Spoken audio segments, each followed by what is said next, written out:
Disclaimer: ang kwentong ito ay hango sa mga tunay na karanasan, paniniwala, at mga sabi-sabi sa mga lalawigan sa Pilipinas.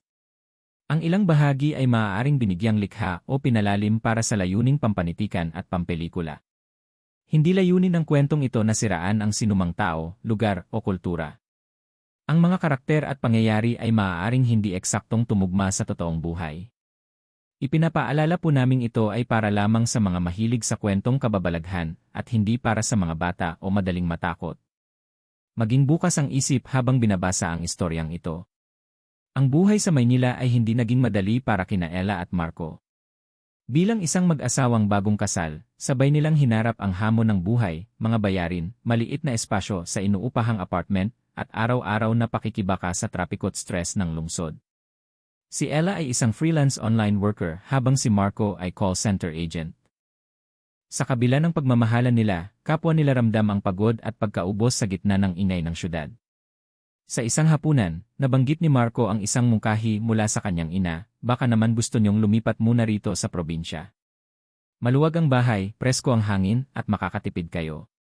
Tahimik lang si Ella noon. Kilala niya si Aling Cora, ang ina ni Marco. Mula pa noong sila'y magkasintahan pa lamang, ramdam na ni Ella ang tila pagkailang sa kanyang biyenan. May malamig na titig si Aling Cora, at kakaibang mga komento na tila doble ang kahulugan. Subalit sa harap ng lumalaking gastusin, pagod sa trabaho, at tila walang hangganang problema sa lungsod, napilitang pag-isipan ni Ella ang mungkahi. Ipinangako naman ni Marco, sandali lang naman tayo doon habang nakakaipon. At saka, baka naman nagkakamali lang tayo ng tingin kay Mama. Makalipas ang isang linggo ng pag-uusap, pagpaplano, at pag-impake, tuluyan ng lumipat ang mag-asawa sa probinsya, sa isang bayan sa Visayas na ilang oras pa ang biyahe mula sa Kabihasnan. Doon nakatayo ang isang luma, ngunit matibay na bahay ni Aling Cora, malapit sa gubat at sa gilid ng isang masukal na palayan. Tahimik ang lugar. Masyado. Pagkarating nila, sinalubong sila ni Aling Cora sa may bakuran. Nakatayo ito sa may lilim ng punong santol, hawak ang isang tangkay ng tanglad. Hindi bumiti, ngunit tumango lang. Pasok kayo. Nasa likod ang inyong kwarto. Habang pinapakita ni Marco ang kabuuan ng bahay, may dalawang palapag, may silong, may bodega, may lumang kusina sa likod, napansin ni Ella ang maraming anting-anting na nakasabit sa bawat sulok. May mga bawang sa pintuan, itim na kandila sa altar, at mga larawan ng santo na tila luman at kupas. Sa unay inisip ni Ella na baka relihiyosa lang si Aling Cora. Kinagabihan, naghapunan sila ng tinolang manok na niluto ni Aling Cora. Tahimik lang ito habang kumakain, tanging tunog ng kutsara at tinidor ang maririnig. Napansin ni Ella na wala sa plato ni Aling Cora ang sabaw, karne lang ang kanyang kinakain. Pagkatapos ng hapunan, tumulong si Ella sa paghuhugas ng pinggan. Habang naglilinis, sinulyapan niya ang kanyang biyenan na nakaupo sa may balkonahe, tila may sinisilip sa dilim. Hindi ba malamok sa labas? Tanong ni Ella. Hindi sumagot si Aling Cora. Pagsapit ng 10:00 ng gabi, natulog na ang mag-asawa. Ngunit habang naghihilik si Marco, gising pa rin si Ella. Hindi siya mapakali. Hindi dahil sa init, kundi dahil sa kakaibang pakiramdam, parang may mata na nakamasid sa kanila. Hindi niya alam kung ito ay guni-guni lamang, ngunit tila may mga yabag na marahan sa labas ng kanilang kwarto. Pinilit niyang pumikit. Kinabukasan, nagsimula na ang bagong routine nila. Si Marco ay nagtatrabaho sa laptop tuwing gabi, habang si Ella naman ay nag-aalaga ng mga tanim at naglalaba. Habang tumatagal, napapansin ni Ella na kakaunti ang kapitbahay. May ilang bahay sa paligid ngunit tila walang tao o laging sarado. Ang mga bata sa kabilang kanto ay tahimik, at ang mga matatanda ay tila mailap sa kanya. Isang araw, habang namimili ng gulay sa palengke, tinanong ni Ella ang tindera ng kamatis, marami po bang bata sa lugar na ito? Sumagot ang matanda, dati. Ngayon, konti na lang at halos di na lumalabas. Sabay iwas ng tingin. Pagbalik niya sa bahay, nakita niyang kinakatay ni Aling Cora ang isang manok sa bakuran. Matingkad ang dugo na tumulo sa batong pangkatay. Nilagyan ni Aling Cora ng asin ang paligid nito, tapos ay may bumulong na tila dasal. Tumayo si Ella at nagkunwaring walang nakita. Ngunit unti-unti na siyang nababalot ng pagdududa. Sa gabing iyon, kinausap niya si Marco. Napansin mo ba ang kilos ng mama mo? Parang may ginagawa siyang kakaiba. Napangiti si Marco. Ganyan talaga si Mama, parang albularyo. Laki kasi siya sa baryo at saka matanda na. Baka naninibago ka lang dito. Ngunit sa isip ni Ella, hindi ito simpleng pagkaluma o pagkaalbularyo. May kakaiba sa bawat titig, sa bawat galaw, at sa katahimikan ng paligid. Sa halip na maging kampante sa probinsya, mas lalo pa siyang nababalot ng kaba at hindi maipaliwanag na takot. At sa mga susunod na gabi, mas lalalim pa ang kanyang pangamba. Ang unang gabi nila sa probinsya ay hindi naging katulad ng inaasahan ni Ella. Akala niya ay mararamdaman niya ang katahimikan ng baryo, ang malamig na simoy ng hangin, at ang kapayapaang hindi niya natikman sa lungsod. Ngunit kabaligtaran ang kanyang naranasan, hindi katahimikan kundi isang uri ng tensyon ang bumalot sa paligid. Parang may hindi nakikitang aninong humahabol sa bawat tibok ng puso niya. Pagkatapos maghapunan at mag-ayos ng mga gamit, dumiretso na sila ni Marco sa kanilang silid. Simple lang ang kwarto, may lumang aparador, isang malaking bentilador, at kutson na may manipis na kulambo. Habang abala si Marco sa kanyang laptop para sa graveyard shift, humiga na si Ella upang magpahinga. Ngunit ilang minuto pa lang siyang nakapikit ay nakaramdam siya ng tila kakaibang lamig. Hindi ito galing sa bentilador kundi tila malamig na hangin na sumisingit mula sa sahig ng kanilang silid. Pinikit niya muli ang mga mata, pilit inaalis ang pangambang hindi niya maipaliwanag. Sa kalagitnaan ng gabi, sa pagitan ng kanyang pag-idlip at pagmulat, bigla siyang napabalikwas. May narinig siyang kaluskos sa labas ng bintana. Sa unay inakala niyang hangin lang iyon na sumasayad sa mga sanga ng puno. Ngunit nang muling umulit ang tunog, mas malinaw, mas mabilis, parang mga kuko na kumakalmot sa yero ng bubong. Tok-tok-tok, mabagal. Sunod-sunod. Paulit-ulit. Napalingon siya kay Marco.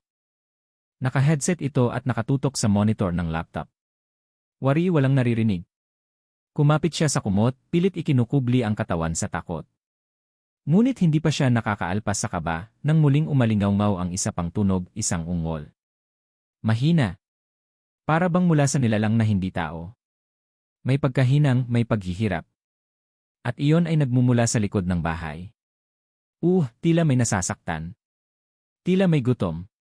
Ngunit hindi sapat ang tapang ni Ella upang sumilip sa bintana. Sa halip, dinukot niya ang cellphone niya sa ilalim ng unan at tiningnan ang orasan. 2:47 minuto diyan, sa mga kwentong narinig niya noong bata pa siya. Ito ang oras ng mga nilalang ng dilim, ang oras ng mga aswang. Tikbalang manananggal.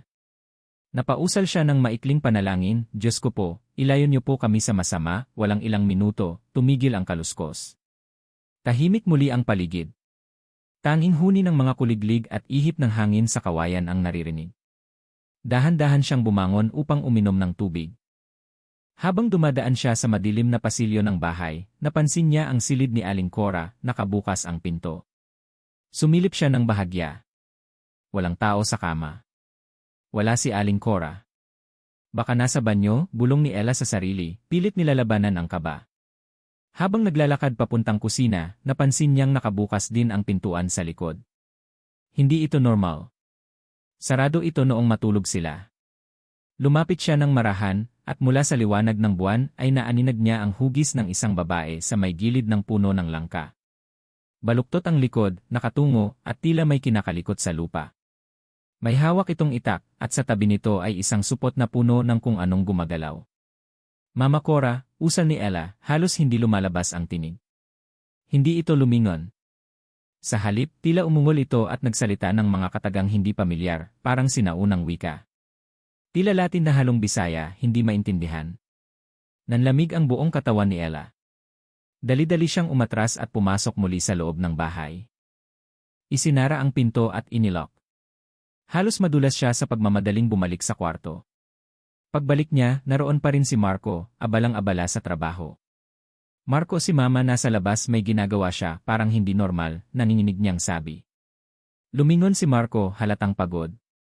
Ella, baka naman nagkakamali ka lang. Ganyan lang talaga si Mama minsan. May mga ritual siyang ginagawa sa lupa, paniniwala nila dito sa baryo. Baka nag-aalay lang yan. Anong klaseng alay? Mariin tanong ni Ella. Ewan, mga pananggaraw sa masamang espiritu. Ganyan daw sa kanila, sagot ni Marco sabay balik sa laptop. Hindi na kumibo si Ella. Umupo siya sa kama, nanginginig ang mga kamay. Sinilip muli ang oras, 3:14 na minuto diyan, ilang minuto pa, bumukas ang pinto ng bahay. Marahang pumasok si Aling Cora.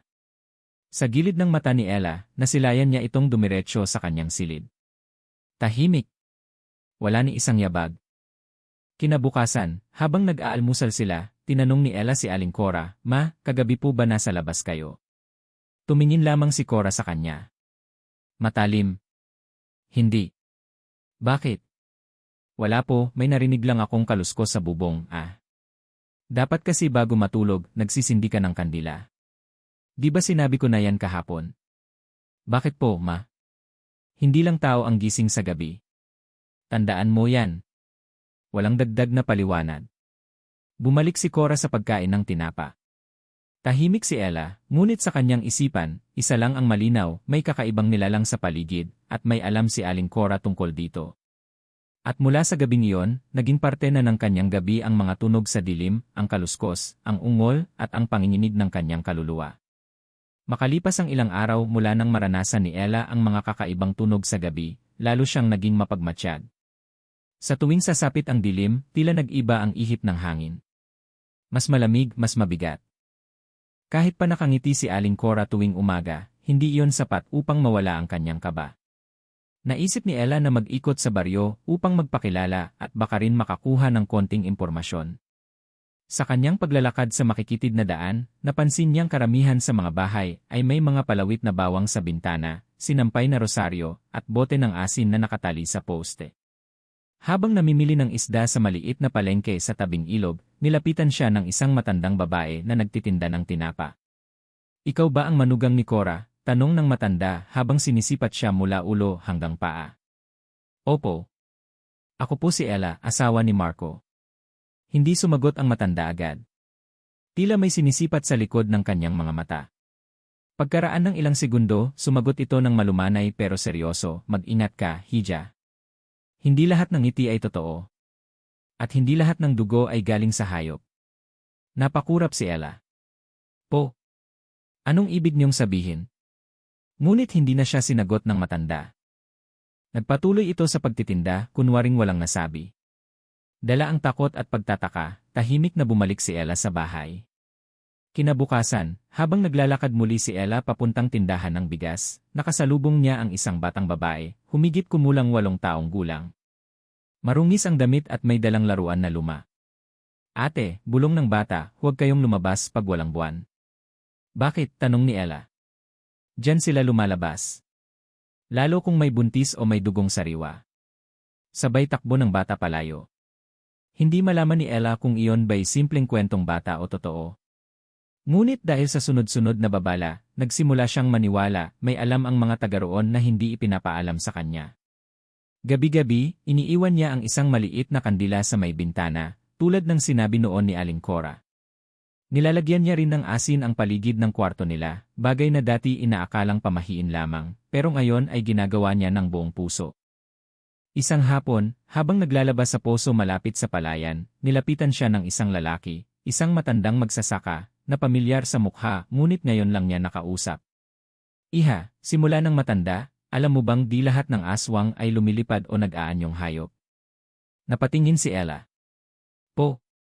Ano po sila?" "May ibang aswang na mukhang tao. Nakatira sa tabi mo.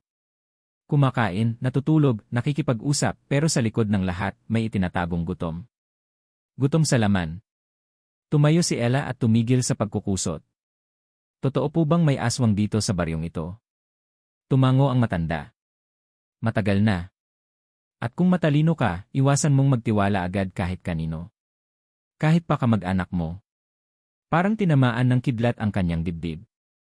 Hindi man direktang sinabi ng matanda, pero ramdam niyang may tinutukoy ito, at walang ibang maaaring lumapat sa deskripsyon, kundi si Aling Cora. Dahil sa sunod-sunod na babala, isang gabi sinubukan ni Ella na magtanong kay Marco. "Mahal, may narinig ka na bang kwento tungkol sa baryong to nung bata ka pa? Yung tungkol sa mga aswang?" Umiling si Marco habang naglalagay ng kape sa baso. "Marami. Pero hindi ko pinapaniwalaan noon. Baka kwento lang para matakot kami paggabi." Si Mama? Wala bang mga kwento tungkol sa kanya?" Napahinto si Marco. Tumitig sa kanya. Anong ibig mong sabihin? Wala lang, may mga nagsasabi kasing mag-ingat daw. Lalo na't ikaw daw ay anak niya, napakunot ang noo ni Marco. Ella, mahal ko ang nanay ko. Alam kong hindi siya perpekto, pero huwag kang magpapadala sa mga chismis.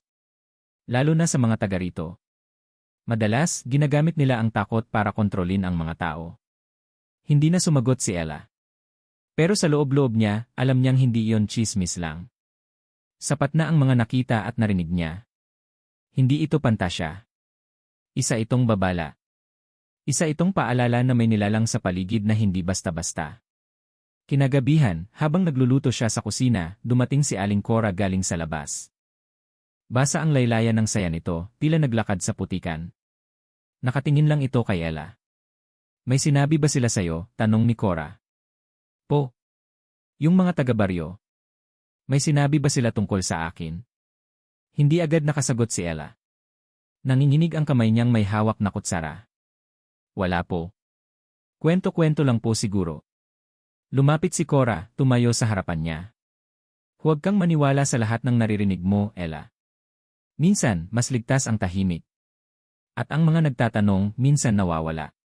Pagkasabi nito'y lumakad na si Aling Cora patungo sa kanyang silid, naiwan si Ella na tila nawala ng dugo sa mukha. Ang mga babala ng mga taga-roon ay hindi basta salita. Isa itong panawagan. Isa itong hudyat. At ngayon, alam na ni Ella, may delubyong paparating kung hindi siya kikilos. Simula nang magsalita si Aling Cora ang mga nagtatanong, minsan nawawala, hindi na mapakali si Ella. Lalo pang lumalim ang kanyang hinala sa biyenan. Hindi na ito simpleng takot o kutob, isa na itong malinaw na babala na dapat ay huwag niyang ipagsawalang bahala. Mula noon, naging mapagmasid si Ella sa bawat kilos ng kanyang biyenan. Pinipilit niyang hindi halata ang kanyang pag-uusisa, ngunit sa tuwing may pagkakataon, lihim niyang sinusundan ang mga galaw ni Aling Cora. Isang madaling araw, habang tulog na si Marco, nagising si Ella sa tunog ng pagkaluskos sa sala. Tahimik siyang bumangon at lumakad ng marahan. Pagdungaw niya mula sa pinto ng kwarto, nakita niyang nakatayo si Aling Cora sa harap ng altar, nagsisindi ng itim na kandila at may hawak na maliit na kuling mutya na tila kumikislap sa dilim. Habang sinisindihan ni Aling Cora ang kandila, may binubulong ito. Hindi Tagalog, hindi Bisaya. Isang lengguwaheng malalim, gaya ng narinig ni Ella noon sa likod ng bahay. Matapos ang dasal, ibinuhos ni Aling Cora ang dugo mula sa isang garapon sa harap ng altar. Napatakip sa bibig si Ella. Dugo. Bakit may dugo sa altar? Agad siyang bumalik sa kama at pinilit matulog, ngunit hindi na siya matahimik. Kinabukasan, dumiretso siya sa tindahan para bumili ng suka, ngunit ang totoo ay gusto niyang makausap ang tindera ng tinapa, ang matandang unang nagbigay ng babala sa kanya. Iha, bulong ng tindera, kung gusto mong malaman ang totoo, kausapin mo si Caberto. Siya ang may alam sa buong kasaysayan ng pamilyang yan. Saan ko po siya mahahanap? Sa dulo ng sitio Kalatagan. Mag-ingat ka. Maraming mata ang nakatingin. Kinabukasan, dumaan si Ella sa likod ng palayan para hindi makita ng mga kapitbahay. Nakarating siya sa bahay ni Caberto, isang luma at halos guhong kubo na puno ng palaspas at dahon ng saging sa paligid. Lumabas ang isang matandang lalaking kuba, may hawak na baston at may mahabang puting buhok. Yes, nang ikaw pala si Ella. Inaabangan kita, bungad ni Caberto. Napakagatlabi si Ella. Kilala niyo po ako. Hindi lang kita kilala, alam ko rin ang panganib na kinalalagyan mo. Umupo sila sa bangkong kahoy habang pinaghahain siya ng salabat ng matanda. Hindi ordinaryong tao si Aling Cora. Matagal na siyang may daladalang sumpa. Siya ang pinakahuling babaeng kinilalang tagapamana sa lahi ng mga aswang sa baryong ito, simula ni Caberto. Tagapamana po. Bawat henerasyon, may isang babae sa kanilang angkan ang isinusumpa para magpatuloy ng lahi. Sa una, tao silang lahat. Pero kapag dumaan na sa ritual, unti-unti na silang nagbabago. Hindi na sila kumakain ng normal. Hindi na rin sila natutulog gaya ng karaniwan. At ang mga mata nila nagiging itim na parang bangin. Napahawak si Ella sa kanyang dibdib. Anong ibig sabihin nito sa akin? Napili ka na. Bilang manugang at potensyal na magluwal ng susunod na dugo sa kanilang linya.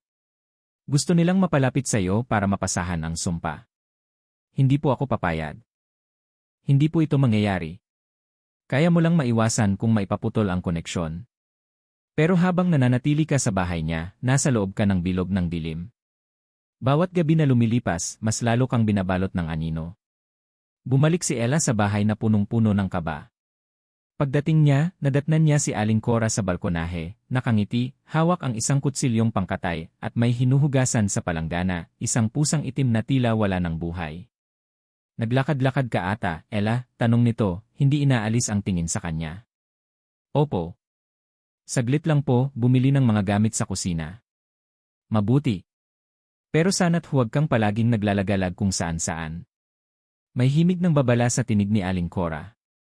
Habang ginagabi si Marco sa trabaho at si Ella ay mag-isang nag-aayos sa bahay, bigla siyang nakakita ng isang bagay sa silong. Isang kahon. Napansin niyang tila luma na ito at may mga ukit na simbolo sa gilid. Nang buksan niya ito, bumungad ang mga gamit na hindi niya inaasahan, mga kuko ng paniki, balat ng ahas, mga botelya ng dugo, at isang talaan ng mga pangalan, isa roon ay siya, Ella de la Cruz, Manugang Papasaan. Halos mabitawan niya ang kahon sa gulat. Totoo nga lahat ng hinala ko. Isa akong target. Nang bumalik si Marco kinagabihan, hindi agad makapagsalita si Ella. Ngunit nang makahanap siya ng lakas ng loob, ipinakita niya kay Marco ang laman ng kahon. Marco, nakita ko to sa silong. Bakit andyan ang pangalan ko? Tahimik si Marco. Hindi makatingin sa kanya. Marco, ano to? Sa wakas, nagsalita si Marco. Ella, may mga bagay kang hindi pa naiintindihan. At minsan, mas mabuting hindi malaman ang lahat. Hindi. Kailangan kong malaman. Isa ba kayo sa kanila? Hindi. Pero may kasunduan akong ginawa noon para hindi kami saktan ni Mama. At para mabuhay tayo ng tahimik. Tumulo ang luha ni Ella. Ang lalaking inaakala niyang kakampi, may tinatago rin palang lihim. Sa gabing iyon, hindi na siya nakatulog. Sa kanyang isipan, lumalalim na ang hukay ng katotohanan. Isa-isa nang nabubuksan ang mga sikreto. At ngayon, alam niya wala siyang ligtas hanggat kasama niya si Aling Cora. Lumipas ang mga araw na parang bangungot para kay Ella.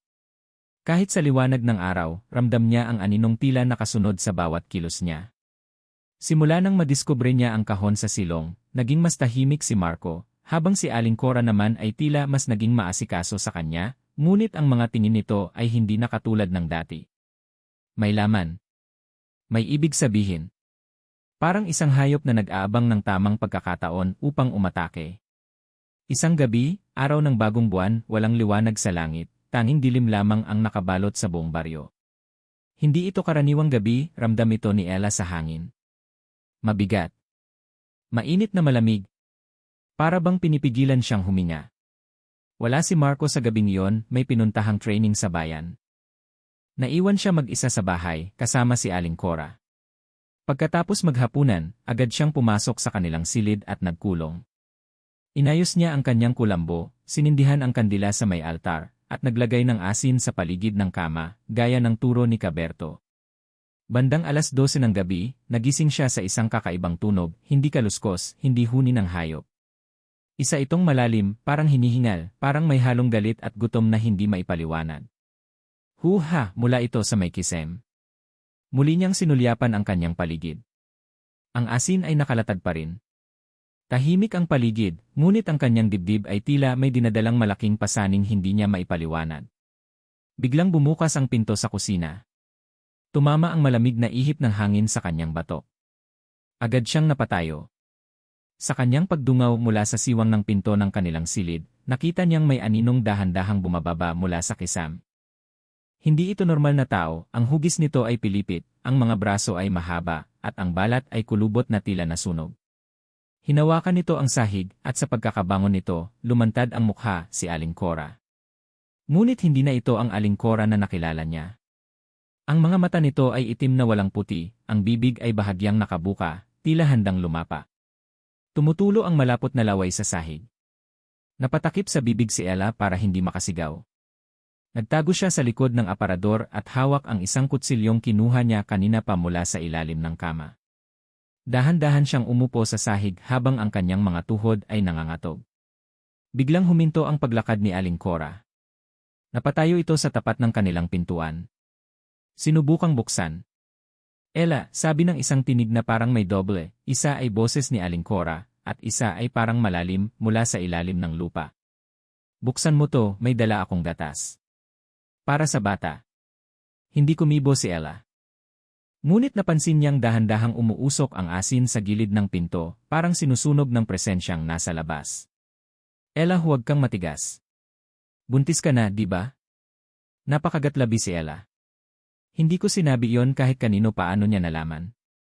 Lalong lumakas ang tibok ng puso niya. Hinigpitan niya ang pagkakawak sa kutsilyo. Hanggang sa bigla na lang. Blag! Sinipa ni Aling Cora ang pinto, ngunit hindi ito bumukas. Napaurong ito, tila nasugatan ng asin. Biglang bumaliktad ang anyo ni Aling Cora, lumaki ang katawan, humaba ang kuko, at ang kanyang dila ay tila ahas na lumalabas-labas sa kanyang bibig. Umalinggaw ang isang malakas na hiyaw, hindi ng tao, kundi ng isang nilalang na galing sa impyerno. Arg! Halos mabingi si Ella. Ngunit sa kabila ng takot, napilitang lumabas si Ella mula sa silid at tumakbo palabas ng bahay. Bitbit ang kutsilyo, nagtatakbo siya sa madilim na palayan, patungo sa bahay ni Caberto. Habang tumatakbo, naririnig niyang sinusundan siya ng isang nilalang na lumilipad, hindi basta hayop, kundi isang hugis tao na may pakpak, malalim ang hininga, at pabugso-bugso ang pagaspas ng hangin. Hindi ka makakatakas, Ella. Napaapak siya sa matulis na bato at napaupo sa putikan. Ngunit bago pa siya maabot ng nilalang, isang matinding liwanag ang bumalot sa kanya, si Caberto, hawak ang isang baston na may nakakabit na krusipihong bakal. Umalis ay nilalang anak ng dilim. Napaatras ang aswang sa liwanag, sumigaw ito ng malakas, sabay naglaho sa dilim. Dinala ni Caberto si Ella sa kanyang kubo. Doon siya nilinisan, pinainom ng pinaglagaan ng ugat ng malaiba, at binigyan ng mutya, isang maliit na piraso ng bato na tila may pulang liwanag sa loob. Buhay ka pa. Pero hindi pa tapos ang laban mo, ani Caberto. Lalaban na siya ng buong buo. Dahil alam niyang hindi ka na mananatili sa dilim. Sa kabila ng takot, nagliliyab sa loob ni Ella ang apoy ng determinasyon. Hindi siya papayag na maging susunod na biktima. Hindi niya hahayaang ipamana sa kanya ang sumpang isinumpa. At sa gabing iyon, sa gitna ng dilim, isang babae ang nagising sa tunay na giyera, ang laban ng liwanag at dilim, ng dugo at lahi. Kinabukasan, matapos ang gabi ng karumaldumal na engkwentro, nagising si Ella sa isang banig sa loob ng kubo ni Caberto. Mabigat pa rin ang kanyang katawan at parabang may humihila sa kanyang ulirat pabalik sa gabing iyon. Ngunit higit pa roon, mas mabigat ang kanyang isipan, puno ng tanong, kaba, at galit. Hindi na siya pwedeng magbulag-bulagan. Kailangang malaman ang buong katotohanan kahit pa masakit. Pagkaalmusal, muling kinausap siya ni Caberto. Umupo sila sa ilalim ng punong balete sa likod ng kanyang kubo, kung saan may altar na yari sa bato, nakapalibot ang mga kandilang itim at puti. Ella, simula pa lang ito. Hindi lang si Cora ang problema mo. Ang pinasok mong pamilya may ugat ng kadiliman. At ikaw ang susi kung paano ito puputulin. Ano po ang ibig niyong sabihin? Ano ba talaga ang totoo sa pamilya ni Marco? Malalim ang buntong hininga ni Caberto, saka nagsimulang magkwento. Ang kasaysayan ng angkan ni Cora ayon kay Caberto, si Aling Cora ay mula sa isang lahi ng mga aswang tagapangalaga. Noon pa mang panahon ng mga Kastila, may isang angkan sa baryong iyon na nagtataglay ng dugong itim. Hindi ito karaniwang sumpa, kundi isang panata, isang kasunduang ipinasa mula sa ninuno ni Cora na si Lola Menang, na siyang unang babae sa kanilang lahi na tumanggap ng kapangyarihan kapalit ng immortalidad. Kapag ikaw ay tagapagmana, hindi ka maaaring tumanggi. Sa pagtungtong sa edad na 50, kung ikaw ang kasunod sa linya, ikaw ang hahawak ng kapangyarihan. Hindi para sa kabutihan, kundi upang panatilihin ang lakas ng dugo ng angkan sa pamamagitan ng ritual ng pag-aalay, dugo ng hayop, at kung minsan, dugo ng tao. Ang bawat salin ng lahi ay kailangang magpamana sa susunod. At sa bawat bagong alay, tumitibay ang ugnayan ng kanilang dugo sa kadiliman. Sa pagkakataong ito, si Ella ang target dahil siya ang magiging ina ng susunod na tagapagmana. Hindi lang simpleng aswang si Cora, Ella. Isa siyang tagapasa. At ikaw ang sisira o magpapatuloy ng sumpa, paliwanag ni Caberto. Pero hindi ko naman alam. Wala naman akong ginawa. At doon sila mas natutuwa, ang mga inosente ang pinaka-epektibong daan. Ang walang alam, ang madaling manipulahin. Napaiyak si Ella. Paano ko mapuputol ang sumpa? May dalawang paraan, sagot ni Caberto. Una, sa pamamagitan ng pagbunyag sa publiko ng buong katotohanan sa liwanag ng araw. Ngunit delikado ito dahil maaaring magdulot ng kapahamakan sa iba. At ang ikalawa, ritual ng pagputol. Isang sinaunang dasal, gamit ang mutyang itim at ang dugo ng pinanggalingan ng lahi, si Aling Cora mismo. Nanlamig si Ella. Ibig sabihin kailangan kong labanan siya.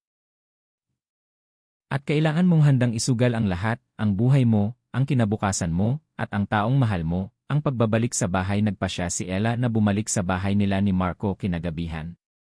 Kailangan niyang makausap ito, kailangan niyang malaman kung gaano kalalim ang kaalaman ni Marco sa lahat ng ito. Pagdating niya sa bahay, tahimik ang paligid. Nakabukas ang ilaw sa kusina at naroon si Marco, nakaupo at tahimik na umiiyak. Ella, akala ko wala ka na. Umupo si Ella sa harap niya. Marco, hindi ako aalis nang hindi nilalabanan ito. Pero gusto kong malaman, ano ang alam mo? Hindi agad sumagot si Marco. Pinahid niya ang kanyang luha at tumingin ng diretsyo sa mga mata ni Ella. Nung bata pa ako, nakita ko si mama na kumakain ng hilaw na atay ng manok. Sabi niya, gamot daw. Pero noong lumaki na ako, nakita ko siyang gumagawa ng mga ritual, nag-aalay ng dugo, nagsasalita ng wika na hindi ko alam. Sinubukan kong kalimutan yon pero nang magsimula tayong manirahan dito, alam kong muling babalik ang lahat. Bakit mo ako dinala rito? Sigaw ni Ella, nanginginig ang tinig. Dahil takot ako. Ayoko rin pero sinabi niya na kapag hindi kita dinala, papatayin niya tayong dalawa. At ang magiging anak natin. Hindi napigilan ni Ella ang luha. Galit. Paghati. Takot. Lahat ng emosyon ay sabay-sabay na lumabas. Ngunit sa kabila ng lahat, alam niyang hindi na siya pwedeng umatras. Marco, may paraan para maputol to, kailangan ko ng tulong mo. Tumango si Marco, bagamat halatang takot. CJ. Gagawin ko ang tama para sa'yo. Para sa atin, paghahanda sa ritual sa tulong ni Caberto, inihanda ni Ella ang lahat para sa ritual, isang bilog na gawa sa abo ng itim na kandila, asin, at durog na ugat ng kamangyan. Sa gitna nito, inilagay ang mutyang itim, isang batong may pulang ilaw na pumipintig sa liwanag ng kandila. Ngunit may isang bagay pa silang kailangan, ang dugo ni Aling Cora. Hindi pwedeng kuhanin ito ng palihim. Kailangang sa oras ng pagsapit ng dilim, harapin ni Ella ang kanyang biyenan at angkinin ang kanyang lakas, bago pa ito tuluyang maipasa sa susunod na henerasyon. Kung hindi ngayon, kailan pa, bulong ni Ella sa sarili.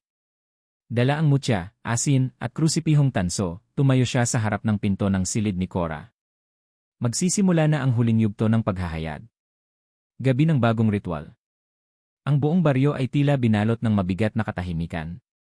Walang huni ng kuliglig. Walang ihip ng hangin. Parang ang lahat ay huminto sa paghinga, naghihintay kung sino ang magwawagi, ang liwanag o ang dilim.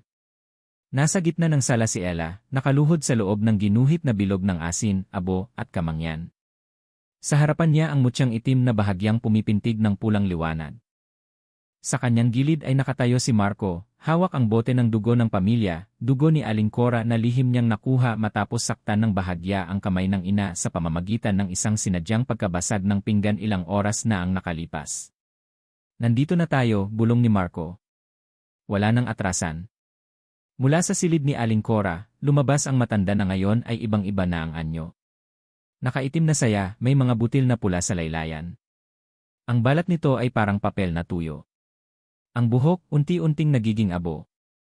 Ngunit ang mga mata, itim na itim, walang bahid ng awa. Nandito ka pa rin pala, Ella, malalim na boses ni Cora. Akala ko ay natuto ka ng sumunod. Hindi ako para sa kadiliman nyo, sagot ni Ella. Hindi ko hahayaang ang magiging anak ko ay daluyan ng sumpa nyo. Umalinggaw ang nakakasindak na halakhak ni Aling Cora. Wala kang magagawa, anak. Isinulat na ito sa dugo, sa panahon, sa kasaysayan. Sabay lipad ng matanda, literal.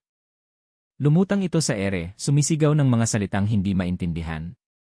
Ang hangin sa loob ng bahay ay biglang bumigat, nagdilim ang paligid, at parang naglalagablab ang mga dingding. Si Ella, sa gitna ng bilog, ay nagsimula ng sambitin ang dasal na tinuro ni Caberto. Sa ngalan ng liwanag, sa ngalan ng dugo kong malinis, itinatakwil ko ang lahing itinakda sa akin ng kadiliman na pahiyaw si Aling Cora. Lumipad ito pababa, susugod na sana kay Ella. Ngunit bumangga siya sa bilog ng asin, agad na napaatras, napaso ang balat. Aarg! Pinasa ni Marco ang bote ng dugo kay Ella. Dinampot niya rin ang mutyang itim, saka tinusok ang sarili gamit ang karayom. Pinahalo niya ang sariling dugo sa dugo ni Cora, isang senyales ng paghihiwalay sa ugnayan. Isinusumpa ko ang ugnayan ng laman sa laman, dugo sa dugo, at lahi sa lahi. Wakasan nawa ang sumpa ng angkang ito. Lalong nagalit si Aling Cora. Hindi na ito tao. Ang katawan niya ay lumobo, lumabas ang mga pakpak na parang paniki, at ang bibig ay nabuksan na parang pating, puno ng matatalas ng ngipin. Sumugod siya. Ngunit bago siya makalapit, lumitaw sa paligid ng bilog ang apoy, mula sa asin at mutya, nag-alab ang bilog sa paligid ni Ella. Hindi mo ako kayang labanan, babae. Ako ang simula at ako rin ang wakas. Tama ka, sagot ni Ella habang nakatitig sa kanya. Pero ang simula ay dapat magwakas. At ang wakas ako na yon. Hinagis ni Ella ang pinaghalong dugo sa mukha ni Aling Cora. Napasigaw ito. Nangatal. Nangisay. Biglang lumiwanag ang mutya at sumabog ng liwanag ang buong sala. Blaad! Isang malakas na pagsabog ng enerhiya ang naganap. Tumilapon si Marco. Nahulog si Ella. Ang katawan ni Aling Cora ay nagsimulang magsunog ng dahan-dahan. Habang lumiliit ito, nagsisigaw ito ng mga salitang wala na sa kontrol. Hindi pa to tapos. May susunod pa.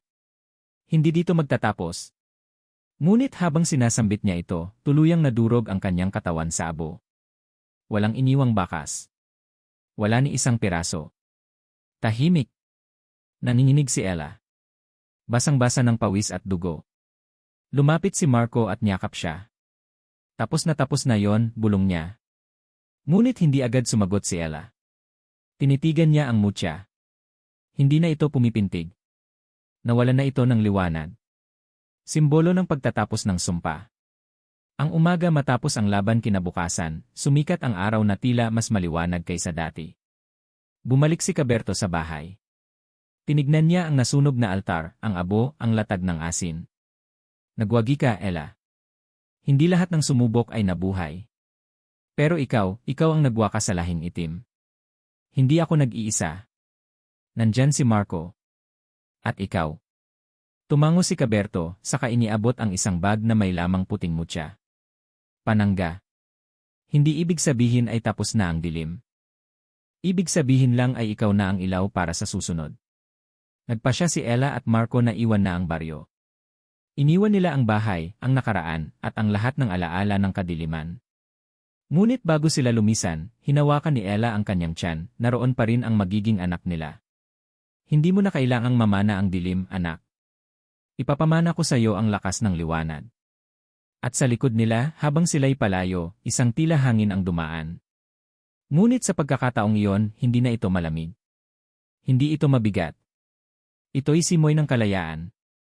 Lumipas ang mga linggo mula nang tuluyang gumuho ang itim na kapangyarihan ni Aling Cora. Sa wakas, malaya na si Ella. Ngunit kahit tapos na ang laban, hindi pa rin madaling limutin ang lahat ng pinagdaanan niya. Bawat hakbang niya palayo sa lumang bahay ay tila may bigat pa rin. Bawat tanong ng mga tao sa baryo ay tila kutsilyong bumabaon sa kanyang alaala.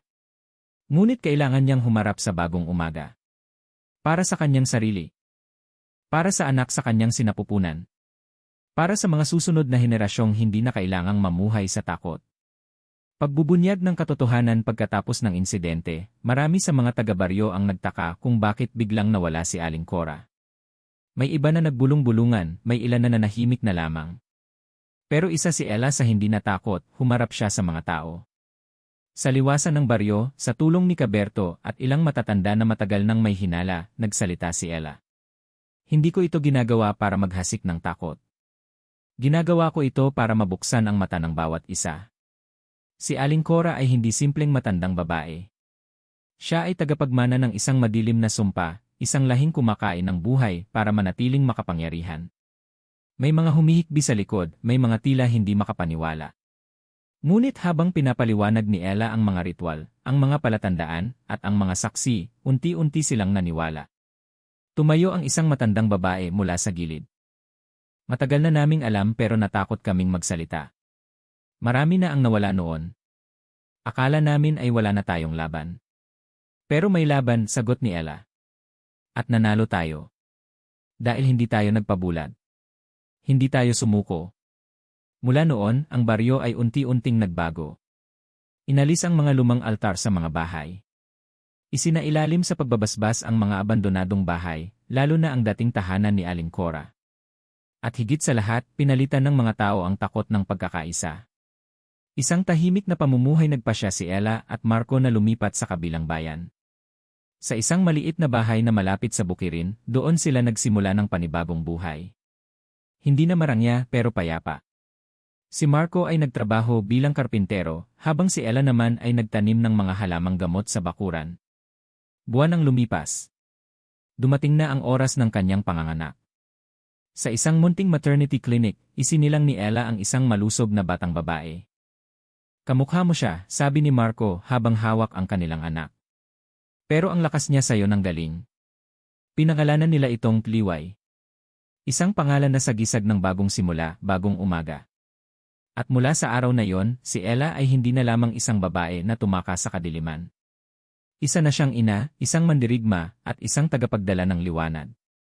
Pagpapasa ng kaalaman hindi nagtapos ang kwento kay Ella. Mula sa kanyang karanasan, isinulat niya ang lahat sa isang kwaderno, mula sa paglipat sa bahay ng biyenan, sa mga babala ng taga-baryo, sa pagtuklas ng lihim, hanggang sa pakikipaglaban kay Aling Cora. Ang kanyang kwento ay unti-unting kumalat. Sa mga simbahan, sa mga paaralan, sa mga palengke. Hindi bilang tsismis, kundi bilang babala at aral. Ang kadiliman ay hindi laging nasa gubat. Minsan, nasa bahay. Minsan, nasa loob ng pamilya. Pero ang liwanag laging nandyan, naghihintay na matawag. Itinuro niya rin sa mga kababaihan ang mga simpleng panangga laban sa masasamang espiritu, asin, dasal, paniniwala sa sarili, at higit sa lahat, ang lakas ng puso. Mga tunay na aral sa pagtatapos ng lahat, maraming bagay ang napagtanto ni Ella, at nais niyang ipamana ang mga ito sa kanyang anak. Ang dugo ay hindi palaging sukatan ng pamilya. Minsan, ang tunay na pamilya ay yaong mga handang lumaban para sa'yo, hindi laban sa'yo. Hindi lahat ng matatanda ay mapagkakatiwalaan. Ngunit ang karunungan ay hindi lang galing sa edad, galing din ito sa tapang. Ang pagiging babae ay hindi kahinaan. Ito'y lakas. Kapangyarihan. At sa kanyang kwento, siya mismo ang naging bayani ng kanyang sariling buhay. Pagtatapos. O simula. Sa isang hapon, habang pinapatulog ni Ella si Liway sa duyan, may marahang hangin na dumaan sa kanilang bakuran. Muli niyang naalala ang pakpak ni Aling Cora, ang dilim, ang halakhak, ngunit ngayon, hindi na siya natatakot. Hindi ka nababalik, bulong ni Ella. Dahil kahit bumalik ka man, handa na kami. At sa kanyang puso, isang tahimik na panalangin ang isinambit, para sa lahat ng kababaihang tulad niya, na pinilit man, ay hindi kailanman nagpaalipin. 75